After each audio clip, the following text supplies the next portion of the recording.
guys, it's Rose. Welcome back to the channel. In today's video, we are working on a new area on our map, and that is going to be our residential area.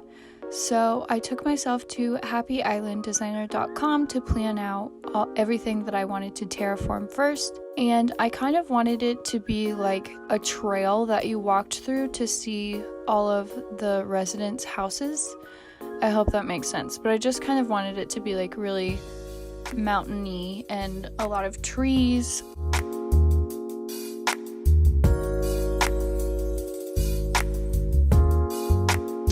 And this is pretty much what it looks like. After a lot of terraforming, I had a huge second level piece of land that looked like this. And I terraformed all the way until the night, so I just sped it up so it wouldn't be too boring for you guys, but still wanted to show you what it looked like.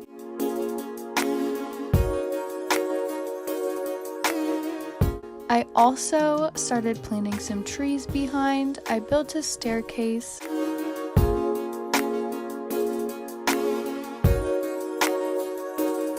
And I even built some waterfalls surrounding the houses.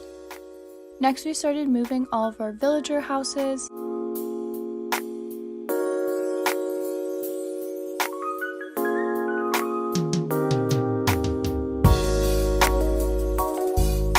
And this was a very expensive project. I cannot tell you how many bells I had to take out of my ATM to do this project. But here's what the whole area terraformed looks like on my map. After I finished terraforming, it was time to lay down paths. I used the path, and then of course I saw a balloon in the sky, so I had to get it. But yeah, I used the path. I think it just looks so much more natural than the in-game paths. I do use the in-game paths a little bit, like for farming areas and stuff like that, or like gardens, but otherwise I just use the path. So I started at Flora's house, and she is so cute. I just love Flora. I don't love pink, but I love Flora.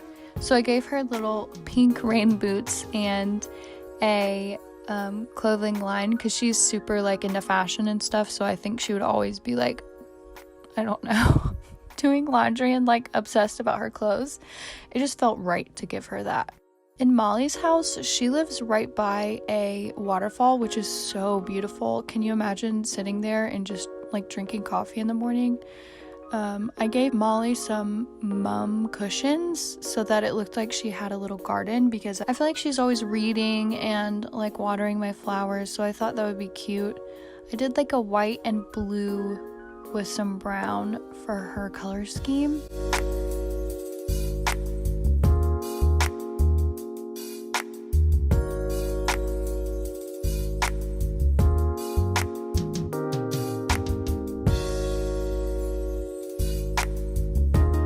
I laid out all the stuff that I wanted to use on the beach, so it took me a while to figure out what stuff I wanted for which person. And I did have to make some stuff along the way too. But I also gave Molly a little stack of books, just because I feel like she is always telling me she's reading books, which is so adorable. And I also gave her a sewing box, because I feel like she also talks about doing crafts. So hopefully she will like that little setup. But oh my gosh, the waterfall by her house is so stinking pretty. I also started to realize that I didn't like how, like, I don't know, I feel like I needed to break up the path a little bit, so I started putting in some like rock path and some of the wooden planks just to break it up a little bit and make it look a little bit different.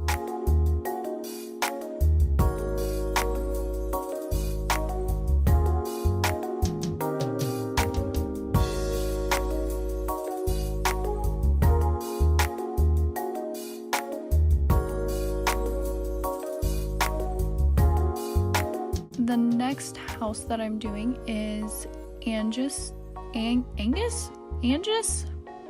don't really know, but she's a sisterly pig. She's so cute. She's always watering flowers. So I figured, I don't know why, I just see her as like a little gardener. I know that's usually like normal villagers do that, but She really is helping our town out by watering our flowers all the time, sometimes too much, and the flowers are just everywhere and they won't stop growing. And I'm like, who watered these? And I'm like, oh, it's probably Angus. But yeah, so I am fixing the path in front of her house, and so I thought that Angus and Flora's houses looked really cute together because they were both like kind of pink, so that's why I put them next to each other. I wanted in front of their houses to look a little bit like a beach walkway, so you'll see me kind of like try to figure out how to get to look like an entrance to the beach as well. And I did lay down a lot of pathing, but then I kind of felt like, again, I just felt like it was too much path, so I wanted to kind of break it up a little bit more. So I alternated like some stone, some wood plank, and then also some weeds, just to kind of make it look more 3D, like grass was growing on the path.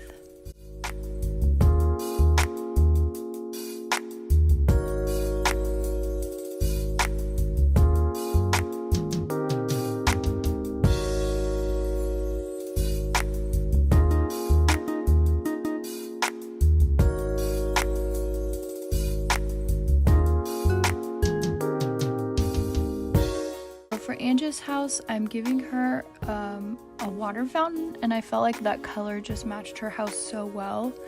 I also planted, if you can see to the back left of her house, I planted trees, but they won't actually grow because they're right next to her house, so they'll just look like little sprouts there, which I think looks really cute. I also gave her a little hand cart, so it would look like she would be watering her flowers and moving dirt around for her little garden she has. I also placed my villagers' photos in front of their houses. I have almost everybody's photo, I think, so you'll see that. I just thought that would be, you know, a cute way to see whose house it was. And I also think that's really special too, to have a villager for so long and to like give them the right presents so that they give you their photo.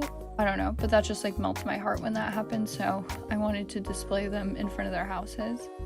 So I built this little area to block off along the trail in front of Molly's house, and I put a bell cricket, and I think I've told you guys this before, but their cages look so cute. Look at that little like brown cage that it comes in. I just think that's so adorable. But yeah, I put a log bench here, and I put a book on top because I thought Molly would probably really like to sit by the ocean and read. I don't really think that would be Flora's thing, but that's why I put the book near Molly's house.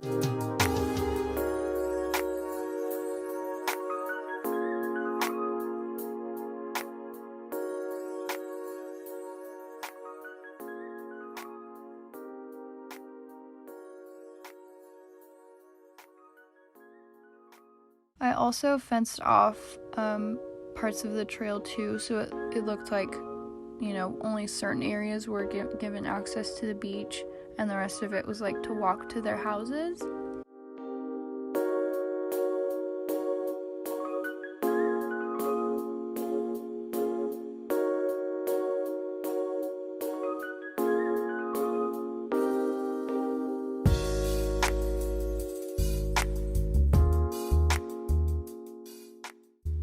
For Tangy's house, I fenced off a little area.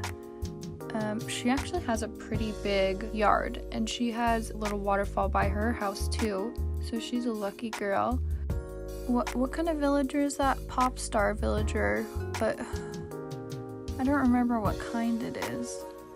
Wait, I'm literally gonna have to look that up right now. That's gonna bother me. Peppy. Okay, so she's a peppy villager. So a lot of people think that peppy villagers are really annoying, and I mean, sometimes I think they are, but Tangy is so cute, and I've actually had her since the beginning of my island.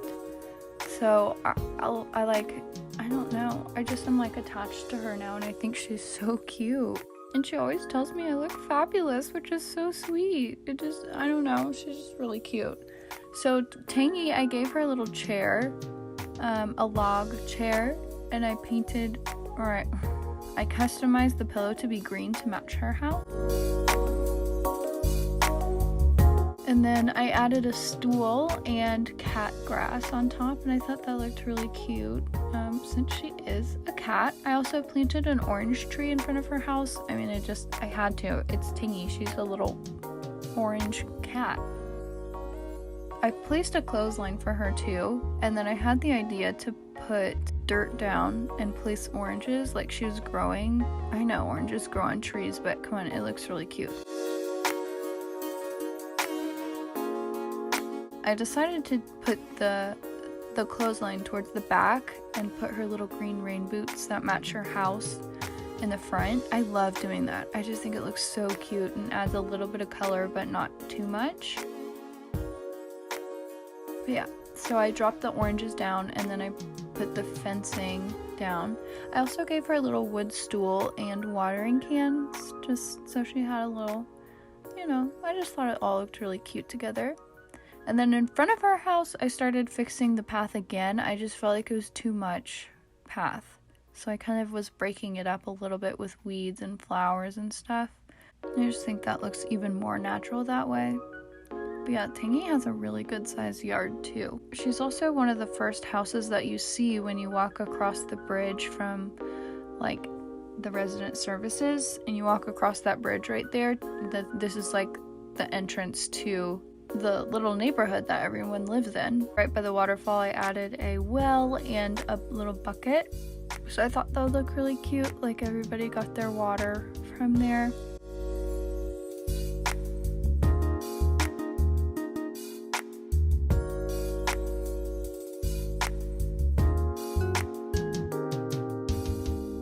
I forgot to put Flora's photo down, so I put her photo in front of her house too. I get very annoyed that I keep like kicking up my paths that I lay down. Does that happen to anyone else? I wish there was a way you could just get it to like stay. I don't know. Ooh, and then I was so excited because I got a spooky lantern set DIY. Every time I shoot something down from the sky, I'm like, please be a Halloween DIY, please, please, please.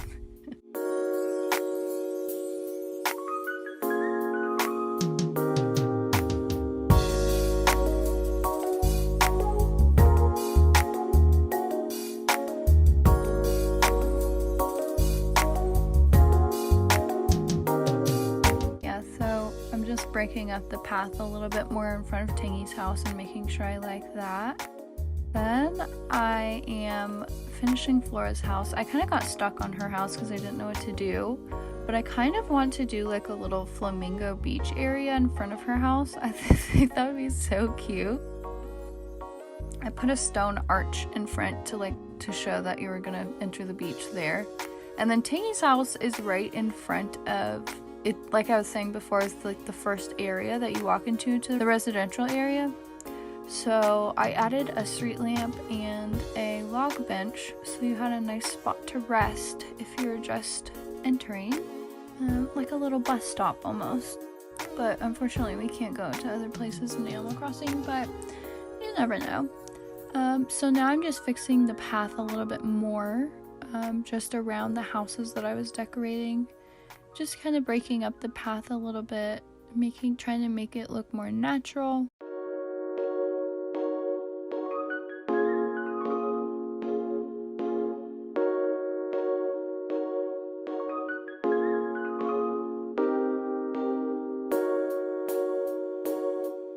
And then I go up to do Fang's house, and Fang is a cranky villager, but he is so sweet. Actually, he's just like a sweet old man. So I fenced off a little spot for him near his house. I also gave him a little garden area because I could just like see him like growing his own food and being very old-fashioned and like, I don't know. I gave him a rocking chair because he's just like a grumpy old man. And I gave him a little campfire because I would think he'd like try to make everything himself. And then I put his photo in front of his house as well.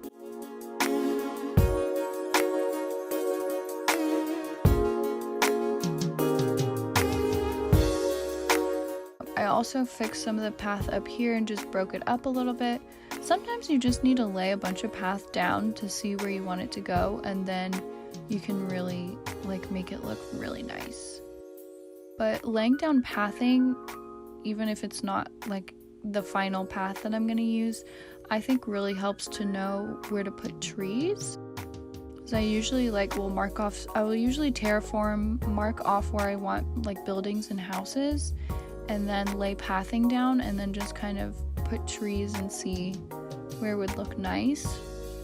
So there's this last little bit of me fixing the path over here, and then I actually decided that I'm gonna break this video up into 2 because this video is already 15 minutes long. So I hope you guys enjoyed this video. I hope it gave you some ideas, and I will see you in my next video where we will finish off our residential area. Bye guys!